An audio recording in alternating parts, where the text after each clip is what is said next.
Hello again, everybody. Zack Attack is here with my WWE Money in the Bank 2018 review for this Father's Day Sunday, June the 17th, from the Allstate Arena, Chicago, Illinois. Hope everyone had a happy and safe Father's Day. I had a decent one with my dad. Didn't do much with him today, but at least I was with him. So, I got him skipped already a couple days ago, so there's that. Well, it's interesting. For this Money in the Bank, this year to be in Chicago. Of course, Chicago was the home of the Money in the Bank, of which I made my very first pay-per-view review back in 2011. It is highly regarded as one of the best Money in the Bank pay-per-views of all time. And I think this one may be up there. Let's lay it down like this. Was this pay-per-view better than TakeOver Chicago 2? No. Not by a long shot. Was it at least entertaining? Yes. This pay-per-view was really good. There was some good stuff. Were there some clunkers? Yes. Were there some questionable finishes? Yes. Was the crowd very chanty, especially during one match in particular? Yes. And the biggest question of all, was this pay-per-view better than Backlash? Oh, hell yeah! By a fucking landslide, this was way, way better than Backlash. This makes up for Backlash for sure. And this was better than last year's Money in the Bank ladder match, just pay-per-view. Both of the matches delivered. And as you see from my subtitle, interesting winners. We also had a shocking return. And yes, a cash-in. Something that hasn't happened in 2 years. 7.0 for this one. Because I gave NXT TakeOver 7.5. I should have given it an 8. But I'm going to pay-per-view 7. There was some good stuff in there. There was a few clunkers. And like I said, some interesting finishes. Some weird finishes. And there were some botches. But doesn't take away from the overall entertaining experience of the show. It was pretty good. So let's get started with our SmackDown Tag Team title match, which would kick off the show, kickoff show, being the Bludgeon Brothers taking on the Good Brothers, Gallows and Anderson. For being the kickoff show and being last minute, moving to the kickoff show, I think we don't need the end result. But it was still okay, a little match open up here. Bludgeon Brothers did their bludgeoning by double teaming early on Carl Anderson, being the isolated in the corner with the double teaming and vicious slaughtering. But then Anderson got the tag into Gallows, hot tag. And there was a cool sequence near towards the end as they were both, I think, like Rowan and Harper were going for like a double team move. And then Rowan got caught and we almost saw a magic killer. And then actually it was Harper that was set up for that magic killer in a very interesting sequence before Rowan blocked it. And then we saw the Bludgeon Brothers double team finish and the victory for the Bludgeon Brothers retaining their SmackDown Tag Team Championship 2.5. Sadly, this will be the only tag team title match of the evening. As due to time constraints, the Raw Tag Team title match was cut from the show tonight. So we did not see the BT in action against the leader of Worlds. Because we got to like the 10:40 mark. Because this was, of course, a 4-hour show tonight. And I was like, man, this pay-per-view is going to go over big time. Especially we have 3 matches left. And this is after AJ Nakamura. So, because you see how placed that was. So I was like, are they going to make matches short? But instead it just got the Raw Tag Team title match. We'll probably have that match tomorrow night then. And I think Grand Rapids is hosting Raw. Yeah, Grand Rapids, Michigan's hosting Raw tomorrow. Hope they get a better Raw than Detroit did back in March. So sad to see the Raw Tag Team title match cut due to time constraints, but there you go. Now on to our main card. Excluding Royal Rumbles. I don't remember the last time we had a gimmick pay-per-view when you have two of the same gimmick in the same pay-per-view and have not a gimmick match open up the show. Hell in a Cell, pay-per-view, we always open with a Hell in a Cell match. In Money in the Bank pay-per-views, we always open with a Money in the Bank one. And I thought they're going to open up with the women's one. But as the opening segment aired, I was like, wait a minute. They opened with the women's Money in the Bank last year. And they did not open with a Money in the Bank at all. Instead, we had the two shittiest matches on the card on paper, with the exception of one. We begin with Daniel Bryan and Big Cass. Interesting move to have this match first get the crowd pumped up because Daniel Bryan's a likable figure. And this gets one of the shittier matches out of the way. And have it open up. And have the women have a higher place in the card instead of opening the pay-per-view like they did last year. And this feud has been shitty build. But this match, and hopefully it's the last match, this was the best of the matches. First off, it was a lot longer than the match at Backlash. I think the Backlash match was way shorter. Especially because Cass was so-called getting buried for disobeying authority. When he was supposed to just slam the midget and not beat him down after that stupid segment he did with the midget dressed as Daniel Bryan.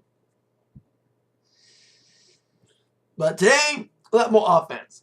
There was some cool spots. Of course, Z-Bryan, he carried the match. And Cass stood up.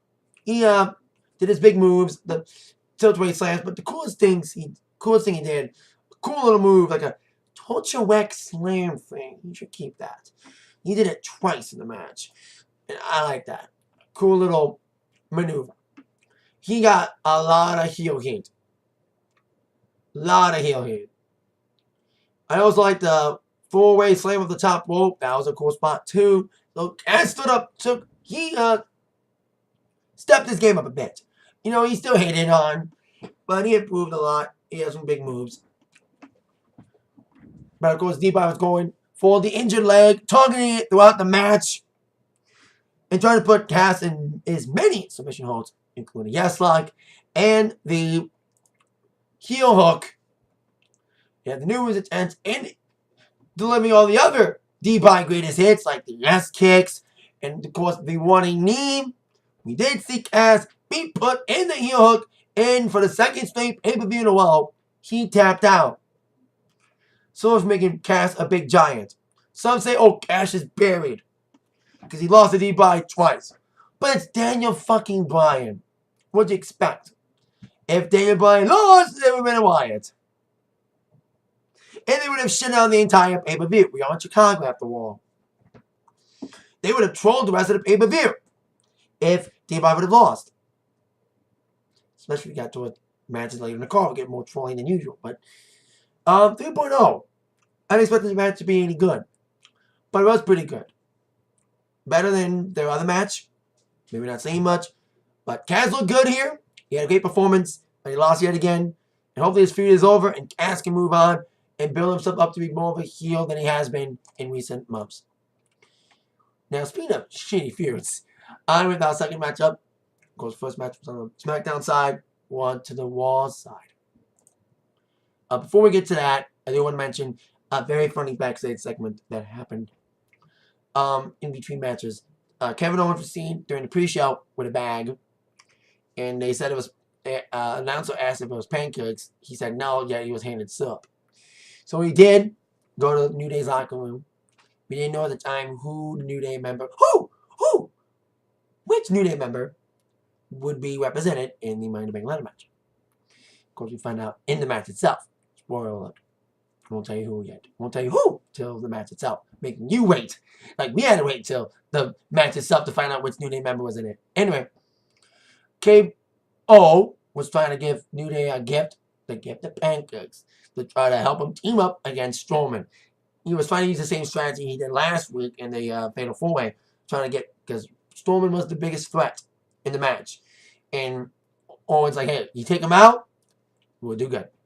And then he made fun of IHOP being changed into IHOB, which is a big trolling on the internet. After New Day refused, saying, we don't want to cheat. You did when you were heel, guys. Remember you were heels. Funny heels. And there was funny exchanges. So, in KO, he made fun of Booty O cereal and he was thrown out. So, I thought it was a funny backstage segment. And now on to the second shittiest feud on the card. There was 3 shitty-ass feuds that had matches on this card. Sami Zayn and Bobby Lashley. Sami was over, and Lashley couldn't get cheered. Sami did his offense in, but then most of the match was kind of a Bobby Lashley one-sided beatdown. There was a Bobby Sisters chant. And then maybe towards the end of the match, after some big tackles on the outside, he delivered not 1, not 2, but 3 vertical suplexes. Crowd was even chanting for another one, and he gave him 3. And the victory for Bobby Lashley, 2.5. It was okay. Hope this feud ends. It's the feud that needs to die badly. So hopefully Lashley gets a better feud, because he's a star. And he was good in TNA, but they've very much misbooked him thus far. He's in a shitty-ass feud with no endgame and no proper endgame in sight. Well, this probably was the endgame, but no proper reception from it. You know, he's not getting the reaction that many people expected him to get when he came back, because he's not being put into something productive. He's not being put into something that makes fans want to cheer for him. He's being put in this silly-ass storyline that involved Vertigo, Sisters, Men in Drag, and an obstacle course. And Stolen Valor references. There you go. Now on to our next matchup. Sticking to the Raw side, we have our Intercontinental Championship match as Elias would challenge Seth freaking Rollins. Crowd was hot for Elias as he was coming out to try to sing a song. And he's like talking about how he's going to make Rollins and the whole world know that WWE stands for Walk with Elias. And he's like, it's kind of interesting I'm in Chicago because I'm in a room with a bunch of people that wants to make themselves get noticed, who just want attention by chanting a lot. Bunch of scumbags. Why don't care? The fans chanted, we are scumbags. And Elias refused to sing, especially after his custom-made guitar got crushed by Rollins on Monday. Rollins did show it off in pieces on the pre-show. We were expecting this match to be good. And this was a good match. A good show stealer. Elias had probably one of the best matches on his best singles match on pay-per-view. He and Big Cass had probably the best singles pay-per-view performance tonight. Elias did his big moves, a couple West holds. But of course, Rollins came flying back with his big moves. Big suicide dive on the outside. But Elias would target the neck of Rollins that he injured doing an attack when he nailed his guitar against his back, tossing him over the announce table that set up this match to begin with. And then Rollins' knee would become a factor in this match as well. And then he targeted. Rollins was going for a frog splash. And he even attempted to stop a couple times. He did some super kicks. Ball on the outside a bit. I loved near towards the finish that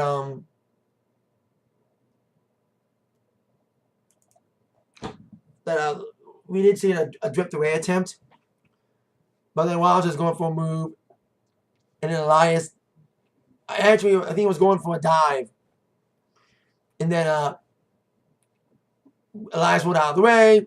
Rollins crashed and burned. Elias did like a little flying sequence. That was cool.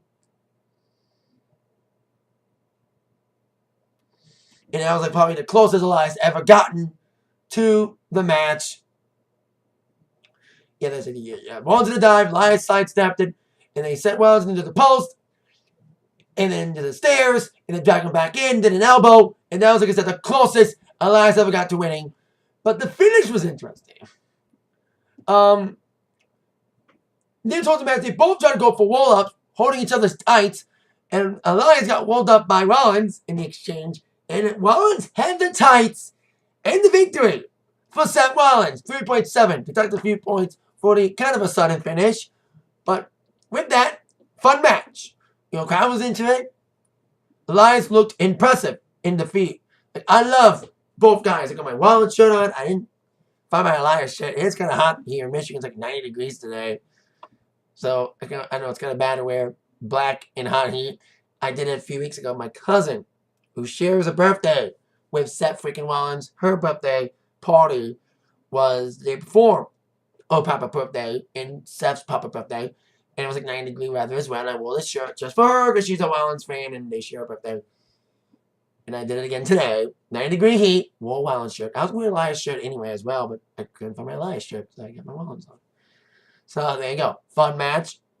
Great outcome. Great showing from Elias. He deserves to be champion one day.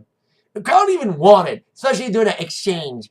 You know, when Seth missed the dive and Elias did that exchange with the nailing the post and the elbow. People actually wanted Elias to win. But Rollins is too hot. And it was even expected of a Dean Ambrose return. But we didn't see that tonight. We did get a return that some people wanted and some people did not want. We find out what return that was later on. But first, on to the next affair, the first of the 2 Money in the Bank ladder matches. Now, usually, I say this a lot, when we have more than one gimmick match on a pay-per-view, especially when it's a namesake gimmick pay-per-view, like a Hell in a Cell, TLC, and Money in the Bank, when there's 2 of the same match, plus I'm happy Money in the Bank's multi-branded again. I'm so happy. Last year was just a SmackDown pay-per-view. It felt weird when it was just a SmackDown pay-per-view. That's why this year was much better than last year because it was multi-branded. There's always one that outshines the other. I think for the first time ever, both Money in the Bank matches were equal. Both had their moments. So I liked both. Maybe some people may like one over the other, especially if you don't like the winner of one or the finish of one. But I will rate the men's higher. But women's Money in the Bank, way better than last year. They took more risks this year, more nasty bumps. Sasha took a lot of bumps.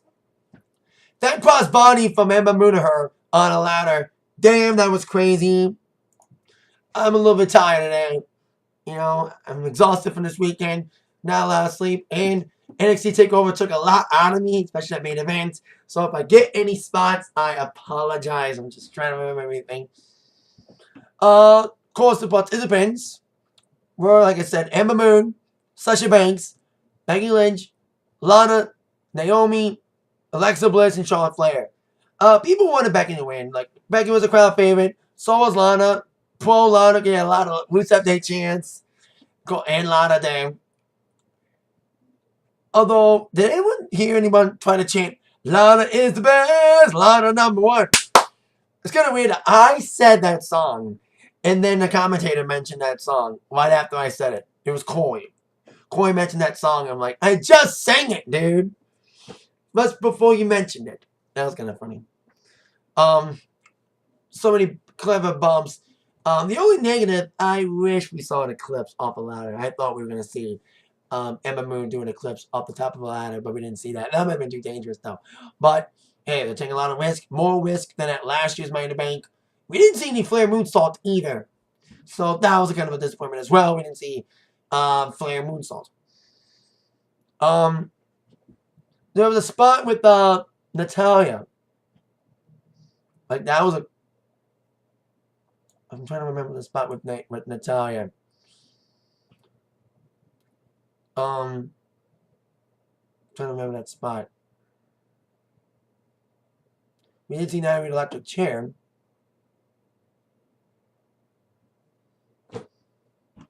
But there was one spot, like, Natalya did pretty well in this match. I think a lot of people thought Natalya would win, especially if she would have cashed in on Ronda Rousey, if she would have won her match tonight.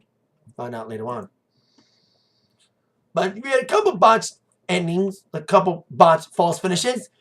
We saw Naomi try to cut the creep. Like, she almost grabbed it. But she had to wait till Alexa Bliss would come to make the save. And then Bliss blocked Becky as well. Becky almost had it. And I love the showdown with Flair and Becky that came down to those two, the besties. We also saw a little bit of exchange with Flair and Sasha as well, reminding us of what we liked until we got too old with the freaking hot potato over the title.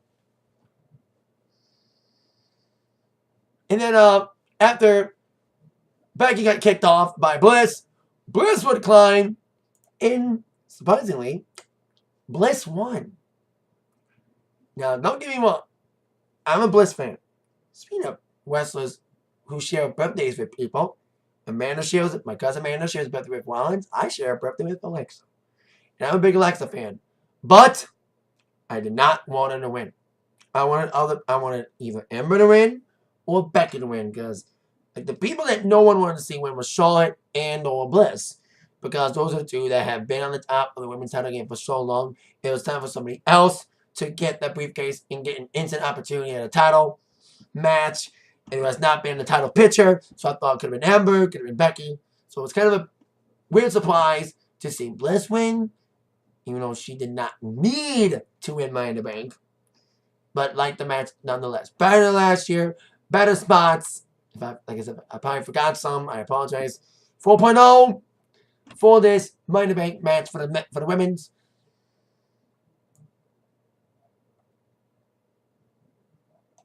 Like I said, there was some big bumps. Like I said, Sasha took some big ones. Lana did okay. She still got a lot to learn. So, there you go. Fun women's Money in the Bank better than last year. Then, on to the next match. First off, thank the wrestling gods that Roman Reigns did not main event again. There is a God in wrestling. That Roman Reigns did not main event this card, especially after a shitty one at Backlash. And it was him and Jinder Mahal. Now, the match itself was not bad. It was shitty, but not bad. They tried their best, but the stars in the match were the fans. I love my Smarky fans. I love my Chanty fans. But, man, whether or not you hated Roman Reigns and hate Jinder Mahal, beach ball, CM Punk, get over it. He got 5 in UFC, but he's never come back to wrestling. Rusev Day, Velveteen Dream Chant, that got me though. The Wave, we saw like everything. The fans were never, even if these two put on a good, and they tried their damnedest to try to make the fans get into it, but the fans were already disinterested once the music for Jinder Mahal hit. And once Sunil Singh started introducing him, the fans didn't give a shit from the get-go. They hated these two guys. Nothing was going to change their mind. Even if they went through a table, they would have never gotten more into the match. And I'm happy he wasn't in the main event again. Like Roman did his thing, drive by, and we saw the obligatory see the Singh brother get his ass kicked. Sunil, who had to face Roman Reigns in a bait and switch last week on Raw, sold his injuries a little bit with the neck brace, and he was in a wheelchair. He did get off it and tried his best to try to distract Reigns and try to help his boy out, but he got Superman punched. That was the funny spot he took on the wheelchair. And Jinder tried to capitalize on it, but we saw this song and dance come along. We did see Jinder get bleed, though. He got hit. I don't know what happened. He got a little cut on the side of his face. But we saw the Superman punch and a spear from far away in the 1-2-3 victory for Roman Reigns, 2.6. Like, it was okay. Like, it was still a shitty match. But, the fans did not care. No matter, like I said, even if they would have done big spots, the fans wouldn't care. They were disinterested from the get-go. They just hate these two so much, especially Reigns, who has ass chewed out the building. So, there's that. So they booed the hell out of Reigns, but chewed the heck out of Incident in our next matchup. For the SmackDown Women's title, we would have Carmella, who would have to shine, as she had a shitty performance against Charlotte last month, and now she would have to face Asuka. And she did okay. I did like a suicide dive midway towards the match. That was a cool spot. She did nail it. Fine. There was, yes, like at the Backlash match, a lot of screaming. Not as obnoxious as last month, but still on the same level. Asuka giving the big moves, big kicks, and trying numerous attempts to put Carmella away in submission holds and hip attacks as well. As Asuka was getting going, Carmella came back with some big moves, including, like I said, that suicide dive. But then she was, after that suicide dive, Carmella tried to pin Asuka a couple times, but Asuka would come back, try to get some big moves in. Then off the corner of my eye, I saw someone wearing Asuka's outfit. I was like, uh-oh. There was rumors about a comeback tonight. Now, I said there was rumors about a Dean Ambrose comeback. But there was rumors about another guy's comeback. A guy who was associated with Carmella. A guy who, sadly, ruined the women's Money in the Bank ladder match last year. Now, so happy that this year, woman grabbed the briefcase this year. That's what also made this year's Money in the Bank match for the women so much better spots. And a fucking woman grabbed the case. Instead of the chinless Ronda, who did come back tonight, James fucking Ellsworth wore Asuka's outfit, unmasked himself, Carmella would take advantage, and win. Now, yes, he'll finish. At least we got a screwy finish, unlike last month when Carmella surprisingly won clean. She won clean over Charlotte last month, which no one, including me, saw coming. We expected interference from, like, the Iconics. But how not iconic, but how ironic that 1 year ago, Carmella won the Money in the Bank briefcase with help from Ellsworth. 1 year later, he returns to help Carmella win the Women's Championship or regain it at the same pay-per-view 1 year later. Is it a one-off? Is it a Great Khali Battleground-like comeback where he's just there for 1 week? I have no idea. Like I said, there was lots of moves when coming back. Yeah, a surprisingly loud pop. Yet everyone was like popping, but then it's like all those doo-doo heads, they're like, yeah, yeah. Oh no, Asuka lost again. Dang it. Like a little bit positive there with the Ellsworth thing, but negative. Asuka's been buried on main roster in many people's eyes. She lost at Mania, and now she got screwed in the title match against Carmella with the help of the chinless wonder, James Ellsworth. 2.6 for this one. Match was okay. It was sloppy. Carmella did her best, but the ending took away some feelings. Although some people wanted it, but yeah. There you go. On to our next matchup. Interesting, this was so in placement on the card. It was not near the main event. Again, I'm happy the right match main evented. But this was still a decent match, although it took a long time to get going. It was the last man standing match for the WWE Championship. Shinsuke Nakamura challenging again AJ Styles. The feud should have been a fan's wet dream on a silver platter. But the way they booked this feud with the low blow thing, it made people want to say, hope this is it. And this probably was it. This is probably one of the best, probably the best match they've had. Even though the match was so, if you thought the Mania match was slow going from the beginning, this was more slow going than the Mania match. It didn't really get going until we saw the weapon spots. And there were some good weapon spots. Nakamura doing the running Kinshasa from 2 announce tables to AJ Styles. The bad vibrations to AJ on the steel steps. Like I said, once we got the weapon spots, then we really got going. The crowd was more into it. Like, they were trying to pace themselves. That's why they kind of had a slow start. But like I said, once weapon spots got going, bang, it got really good quickly. We got both guys going for the big moves. Like I said, numerous attempts at a Kinshasa by Shinsuke. AJ got a calf crusher. And another cool spot near towards the end was a Styles clash from the steel steps onto the floor. I thought he was going to do it on the steel steps, but he just jumped from the steel steps to the floor. That was a cool spot there near towards the end.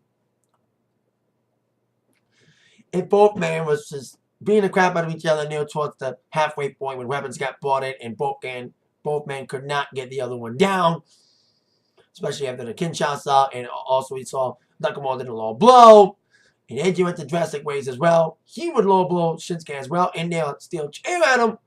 And then after that, aforementioned Styles Clash, he would do the phenomenal forearm from the ring to the outside, and that would be the ending.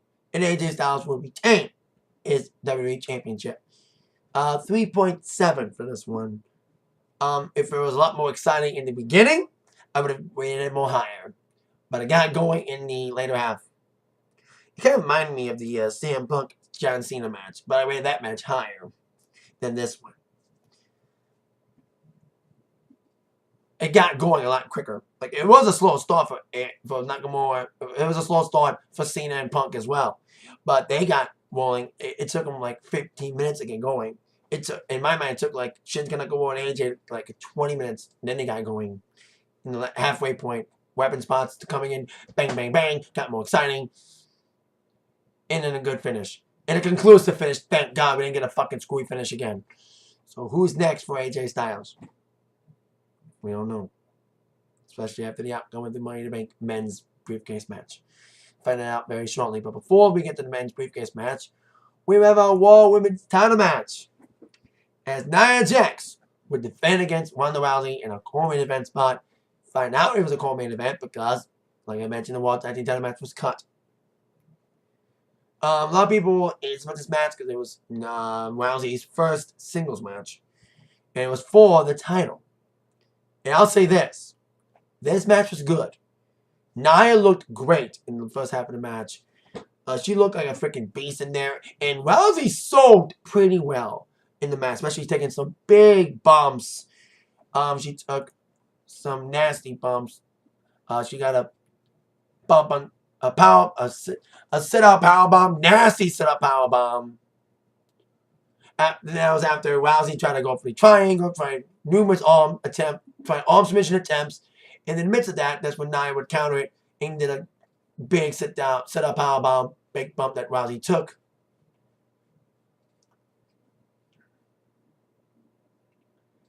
And then Rousey did a press slam. And then Rousey would come back alive with some big moves. And even was trying to get speared by Jax.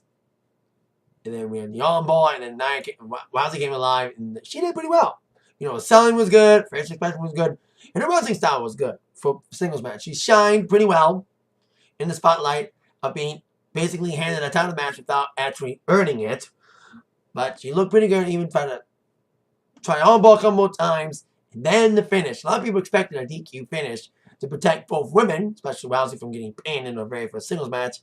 We would see that DQ from Alexa Bliss, who came in with the Money in the Bank briefcase, nailing Rousey with it. So basically, technically, Rousey won by DQ. And after Bliss would take out Rousey, we saw tease a cash-in, but then she would nail Nia with the briefcase, then she would cash in. And then she would cash in, nail Nia Jax with the Twisted DDT, before delivering a Twisted Bliss and a 1, 2, 3 victory. Yes, ladies and gentlemen, for the first time in 2 years, we had a Money in the Bank cash-in the same night of the pay-per-view. Dean Ambrose won his briefcase match. He cashed in 2 hours later. And now, 2 years later, we have Alexa Bliss. She cashed in the same night as well. The same night she won it. For the match itself, for specifically my grade for the Rousey Jax match, 3.3. Very good showing here. It was better than many people expected. Everyone thought it was going to be shitty, especially with the build and stuff. And no natty interference. But I liked Rousey in this match. She actually looked good. She has proved not only is she good in a tag team match, but also she's good in singles matches. She's got lots of potential to grow. Her selling's good, facial expression is good, and her comeback strikes are good. So she's improving a lot, and she'll be a champion eventually, but not now. She doesn't need a title now. Give us some more singles matches. And give us some single matches on Raw. Not just on pay-per-views. As for Bliss cashing in. Interesting decision to have Bliss cash in on the same woman that beat her at WrestleMania.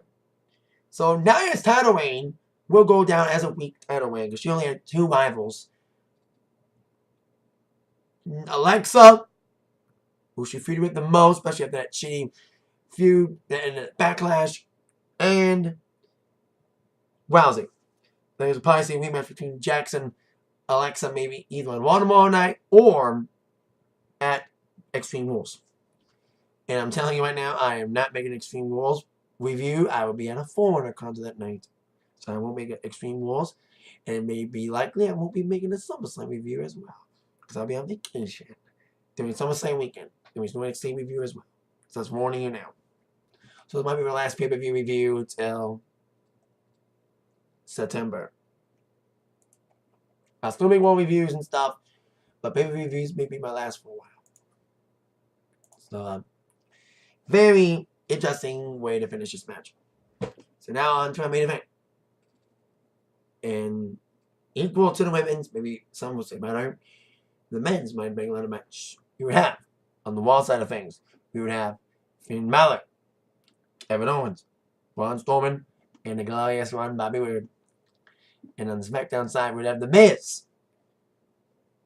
Rusev, who was over as hell, and I love Aiden's outfit. Have the Rusev Day with the Chicago flag on the back of the vest. That was cool. Samoa Joe, and a member of the New Day. And I love the way they came out. Like, they came out, all 3 came out. First, Big E was teasing he was going to be the one. He took his jacket off, and he was like, nah, put it back on. And then Xavier came out. He was ready to go, but he ripped the shirt off. And on his chest, it said, Kofi. So Kofi would end up being the one to represent New Day. And he impressed early. And everyone had the same tactic in mind. They did kind of follow Owens' strategy from Monday and took it to this match.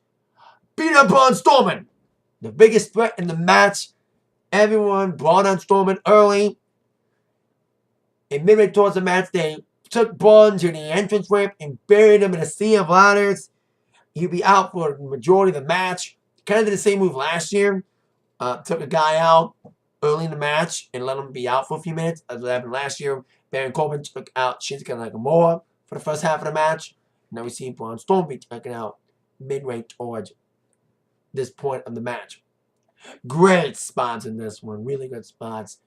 Like I said, too many to remember. So I'm trying to remember as much as I can. And like I said, after the Strowman burial of the ladders, they released on the microphone as well. Good spots. I love the attempt at the triple accolade from Rusev. That was cool. And then after a few minutes of everyone taking everybody out, including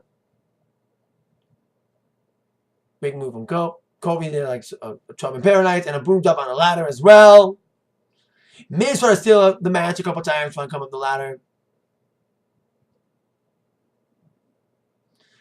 And then after Strowman got back up, Strowman almost got beat put through a table. Like we almost saw Kevin Owens frog splash Strowman again on the outside by the entrance ramp.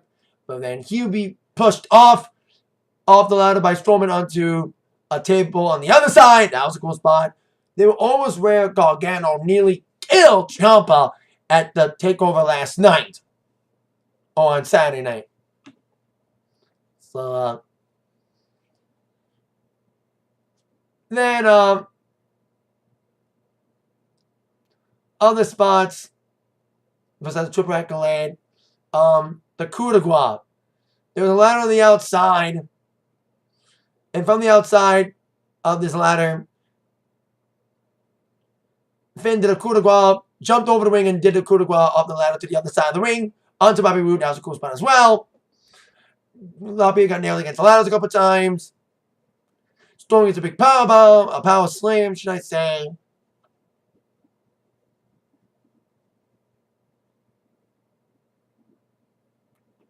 And everyone was trying to get the briefcase. A couple climbing spots that were cool. And then Finn was very close. Finn was very close to getting it. And by the way, Balor wore a jacket from the Shinsuke Nakamura collection. Kind of a Shinsuke looking red jacket. So it was interesting to see that when it came out. And I love the finish. As Balor was climbing and Strowman was climbing, they're both on either side. Kofi jumped from the ropes onto Strowman's back. And before I get to the finish, I do need to mention this spot that was also funny. After Strowman got buried with the ladders, he came out later. And then there was one spot Wood and Balor had a ladder. And Strowman just powered through that ladder, smashed it in half. That was a cool, funny spot. Need to mention that spot. I loved it. And this is a funny spot, too. With Finn and Strowman climbing on. With Kofi on the back of Strowman. He almost grabbed it, but he got pushed off by Strowman off his back. Finn Balor got tossed off. And yes, ladies and gentlemen, we have a Mr. Money in the Bank. And more importantly, we have Mr. Monster in the Bank. My war pick wins. Braun freaking Strowman wins the Money in the Bank briefcase. So, as I mentioned on the description of the video, Team Little Big from the Mismatch Challenge wins the Money in the Bank briefcases. So, let's go. And one cashes in. Being Alexa Bliss, 4.4 for this one. Up there in women's match, probably a little bit better. There were some good spots in there, great action, and a good winner, being Braun Strowman. Now, yeah, some people would say, Strowman was being booked too strong, and he was already a favorite, kind of a predictable choice, but Strowman's over as hell. Some people may not like Strowman's push, but I like Strowman's push. Yeah, it's been cool to see Samoa Joe win. Here's my SmackDown. Oh, Rusev. Crowd exploded for Rusev. But in the midst of booking things, the white guy won. And there was rumors he was supposed to cash in tonight on Lesnar, but he didn't show up. I'm hearing a little rumor, this better not be true, that Lesnar's going to miss SummerSlam. That better not fucking happen. And it better... Well, I'm going to make myself... Well, guess what? I'm making a bold prediction. I'm kind of out of my bold prediction on NXT because I made a bold prediction in my Raw review last week that Tommaso Ciampa would win his match against Gargano in Chicago to set up a possible weapon match in Brooklyn at NXT TakeOver Brooklyn 4 in a probably a lose-lose NXT match. So, I'm going to go out on a limb here. I'm making my own bold prediction. Like before, I predicted Money in the Bank cash in before. I predicted that Rollins would cash in his Money in the Bank at the WrestleMania 31, and I was right. So, I am predicting, sadly, we are going to get Lesnar Woman 4. But I am making the bold prediction that at SummerSlam, if Lesnar decides to get off his lazy fucking ass and defend that stinking title, even if it's against Roman, no matter who wins, they'll be cashed in on by Braun Strowman. And I think it'll be Roman to be the one to eat the cash in. He's been involved in a cash in before at that aforementioned Mania 31 cash in. So that's my little bold prediction that Braun Strowman will cash in at SummerSlam, especially if we get Lesnar Woman 4. So, there you go. Let's say my bold prediction is right. So with that is it. My Money in the Bank review. Thank you so much for watching, especially during my little rambling because I'm a little bit tired today. I almost fell asleep during the show, but I had enough energy to suffice it. It's been a very long weekend. But thank you so much. With that in mind, you've been attacked by the review from Zach. See you later. Bye-bye.